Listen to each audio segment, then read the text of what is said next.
Okay, so let's talk about two worlds that, on the surface, couldn't be more different: ancient spiritual wisdom and modern neuroscience. Today, we're going to act as a translator, putting them side by side to see if we can uncover a really surprising connection, one that has huge implications for our future. All right, let's get into it. For pretty much all of history, these have felt like totally separate paths. One of them speaks in this beautiful language of divinity, destiny, and the power we have inside us.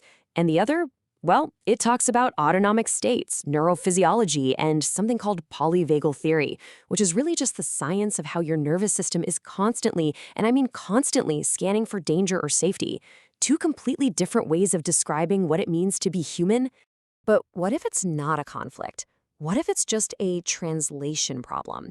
What if both of these paths, using their own unique language, are actually describing the exact same territory? That's the big idea we're diving into here, that these two very different perspectives are actually converging on one powerful message about our deepest human potential. So, to really unpack that, we're putting two major frameworks into a conversation. On one side, we've got the spiritual narrative of author Gregg Braden, and on the other, the neurophysiological model of Dr. Delaney, which he calls TriSync. And this slide just lays out the contrast perfectly, doesn't it? Braden uses this really evocative, almost mythic language.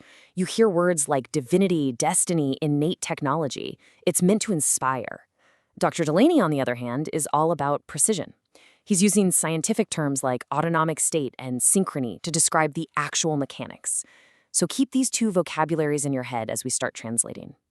So the first place these two languages start to align, and this is maybe the most urgent one, is on a shared warning.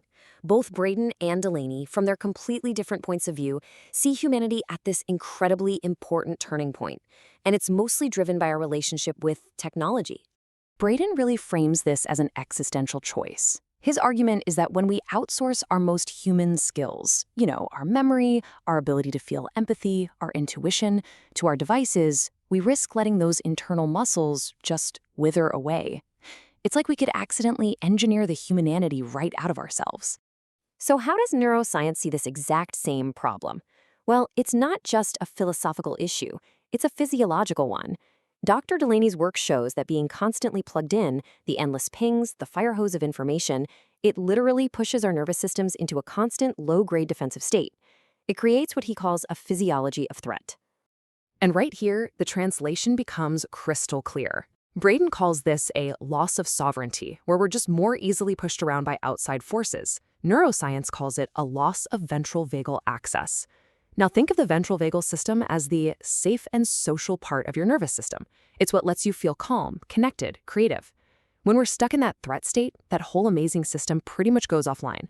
Okay, so that sounds a bit bleak, right? But this is not a dead end. In fact, both of these frameworks point to the exact same escape hatch, the same powerful way to take back control. And the key to it all is something every single one of us already has. And here it is. The shared solution is a state called heart-brain coherence. And this isn't just a nice idea, it's a real, measurable physiological state where the rhythms of your heart actually synchronize with the electrical patterns in your brain. And both the spiritual teacher and the scientist agree. Getting into this state is the master key to unlocking everything else. Braden has a great name for what happens when we find this coherence. He calls it our innate human technology. He's basically saying that incredible abilities like deep intuition or even self-healing, they're not some kind of magic for a chosen few. They are a biological birthright, hardwired right into us, just waiting to be switched on. And boom, here comes the science to back it up. Neuroscience calls this state-dependent cognition. And what that means is that our best mental functions, things like creativity, compassion, complex problem solving, you can't just summon them on demand. They are completely dependent on our body's state. They only come online when our body feels safe and regulated. This slide, right here, this is the heart of the whole translation. What Braden calls divinity, that feeling of connection, of being worthy, of having agency over your life, that's not some abstract, mystical idea. It is the actual feeling of a nervous system that is safe, regulated, and operating from that ventral vagal state. One is the poetry of the experience, the other is the physics of how it works. It's the same truth. Okay, so if this state is so important, the big question is, how do we get there? I mean, how do we actually do it? Well, this is where theory becomes practice. And once again, the instructions from both worlds look amazingly similar. Braden lays out this incredibly simple 3-step technique. First, you just slow down your breathing. Why? Because slow, deep breaths are the fastest way to send a signal to your nervous system that says, hey, we're safe. Second, you consciously put your attention on your heart. This pulls your awareness out of your racing thoughts and anchors you in your body. And third, you actively generate a positive emotion, something like gratitude or care. That feeling literally changes your body's chemistry to fight off stress. So what's actually happening under the hood when you do this? Well, scientifically, you're using a behavioral doorway. You're taking conscious actions to change your body's unconscious perception, its neuroception, from I'm in danger to I'm safe. You are literally biologically flipping a switch inside yourself. And when you understand this, it leads to this huge shift in how we should approach, well, pretty much everything. Most of our systems, school, work, they're content first. They just throw information at us. But look at the difference a state-first approach makes. When you take a moment to get your body into that regulated, coherent state first, your ability to learn, to create, to perform, it just skyrockets. Get the biology right and the brain will follow. So what's the big takeaway here? It means that the crossroads Braden warned us about isn't some abstract thing in the future. It's a real physiological choice that each of us is making in every single moment. And the risks of just going with the flow, of defaulting to external tech, are pretty clear now.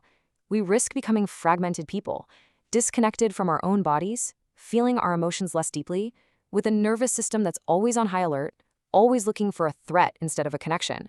We basically train ourselves right out of our own humanity. And this is exactly why having both of these languages is so incredibly powerful. Braden gives us the why. It's this beautiful, inspiring call to reclaim our best selves. And Dr. Delaney's TriSync gives us the how, the clear scientific user manual for actually doing it. They're two sides of the same coin, two essential parts of one human project. It really just boils down to this. As Dr. Delaney himself says, same message, different approach. The language of spirit and the language of science are pointing to the exact same place, giving us both the reason why we should do this and the practical way to get it done. And that really leaves us with this final question. Look, this isn't about being anti-technology. It's about being pro-human. The real choice isn't whether we'll use technology, but what we're going to value more. Are we going to outsource our own evolution to a bunch of devices? Or are we finally going to turn inward and learn to master the incredible, powerful technology we were all born with? The choice is ours.